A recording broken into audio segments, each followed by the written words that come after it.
ہمارے جو شیعہ بھائی ہیں ان کے گھروں میں آپ دیکھیں گے انہوں نے وہ غازی باز کا وہ پنجہ لگایا ہوتا ہے، لوہے کا، سٹیل کا بنا ہوا، ایز اے سمبل.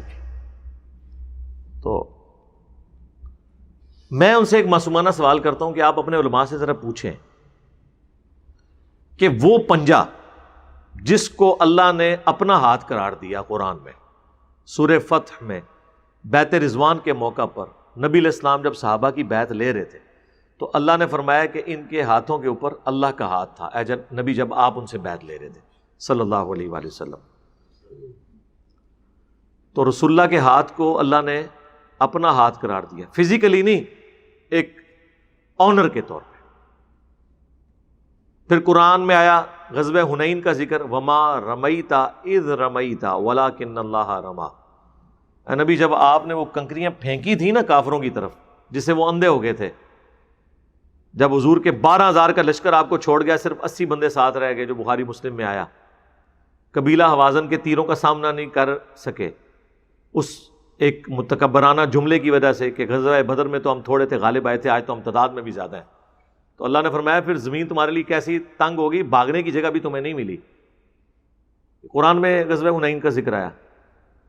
تو اس وقت نبی علیہ السلام فرنٹ سے لیڈ کرتے ہوئے، انا النبی لا کذب انا ابن عبد المطلب، میں نبی ہوں اس میں کوئی شک نہیں ہے، میں عبد المطلب کا بیٹا ہوں، یہ کہتے ہوئے آپ رجز پڑھتے ہوئے ایک کنکریوں کی مٹھی بھری اور کافروں کی طرف بھیجی، ایسے کر کے ہر کافر کی آنکھ میں وہ جا کے کنکر پڑا. اور روحانی طور پہ اللہ تعالیٰ نے حضور کے ہاتھوں کی برکت سے معجزہ ظاہر کیا، یہ فتح ہوئی، لیکن اللہ نے اسے اپنی طرف منسوب کیا کہ اے نبی جو آپ نے وہ کنکریاں پھینکی تھی نا، وہ آپ نے نہیں پھینکی تھی، وہ تو اللہ نے پھینکی تھی، جب کہ آپ نے پھینکی تھی. تو حضور کے ہاتھ کو اللہ نے اپنا ہاتھ قرار دیا. تو کیا مولا علی جب 5 سال تک، آلموسٹ 5.5 سال تک خلیفہ راشد رہے ہیں، تو رسول اللہ کے پنجے کی شبیہ بنا کے انہوں نے اپنے گھر کے اوپر یا مسجد نبوی میں یا کوفے کی جامع مسجد میں لگائی تھی؟ ٹائم قیامت تک جے جواب دینا جے اس گل دا. تو سرکار جے حضور دا پنجہ نہیں ہے نا تے اور تے کوئی پنجہ شاہی کوئی نہیں.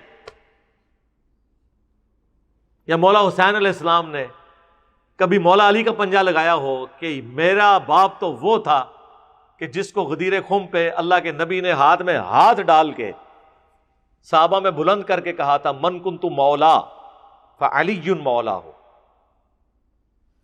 جس کا مولا میں اس کا مولا علی.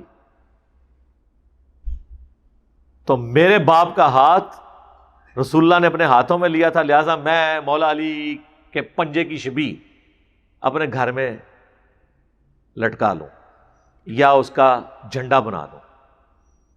یہ سب کی سب بدعات اور رسومات ہیں. ویسے تو اب کافی حق گو علماء بھی آ گئے ہیں، وہ حق گوئی تو بیچارے اپنے چکر میں کر رہے ہیں، لیکن وہ ہمارے حق میں فائدہ مند ہے. وہ ایک شیعہ عالم کہنے لگے کہ اب انجینئر صاحب جو ہے نا ان کا مسئلہ ہے کہ وہ کہتے ہیں ہر چیز قرآن و سنت سے دکھاؤ. تو قرآن و سنت سے تو ہم اپنی یہ چیزیں نہیں دکھا سکتے نا. وہ اپنے شیعہ پبلک کو ٹھنڈا کر رہا تھا کہ انجینئر صاحب کو نہ مجبور کیا کریں کہ وہ ٹوٹلی ہماری باتیں مانیں، حالانکہ ہم ان کی نہیں مان رہے ہوتے، نہ انہیں کہتے ہیں وہ ہماری مانیں، ہم کہتے ہیں جو حق بات ہے وہ قبول کریں. تو وہ کہہ رہے تھے کہ وہ جن باتوں پہ ماتم کے اوپر، چھریوں کے اوپر، پنجوں کے اوپر، جھولوں کے اوپر جو انجینئر صاحب بولتے ہیں تو اس میں ان کو معذور تصور کریں، اس لیے کہ وہ کہتے ہیں کہ جو چیز بھی دکھانی ہے اللہ کے نبی علیہ السلام سے دکھائی جائے. تو اللہ کے نبی سے تو ہم یہ چیزیں نہیں دکھا سکتے. سرکار میری یہی کامیابی ہے، بس رکو ذرا، بس ادھر ہی رک جاؤ، آگے نہ چلو. دین وہ ہے جو آسمانوں سے نازل ہوا ہے، دین وہ ہے جو اللہ کے نبی علیہ السلام بتا کے چلے گئے. اس کے بعد جو کچھ ہے وہ آپ کے اپنے اجتہاد ہیں. جو زیادہ سے زیادہ جواز کے درجے میں چیزیں ہو سکتی ہیں، ہماری مرضی، ہم اسے بدعت کہیں، حرام کہیں، جو مرضی کہیں، چونکہ وہ دین نہیں ہے، وہ آپ نے خود گھڑا ہوا ہے. آپ کی مرضی اسے ثواب بنا کے بے شک پیش کرتے رہے، ہم تو آپ کو ضرور سمجھائیں گے.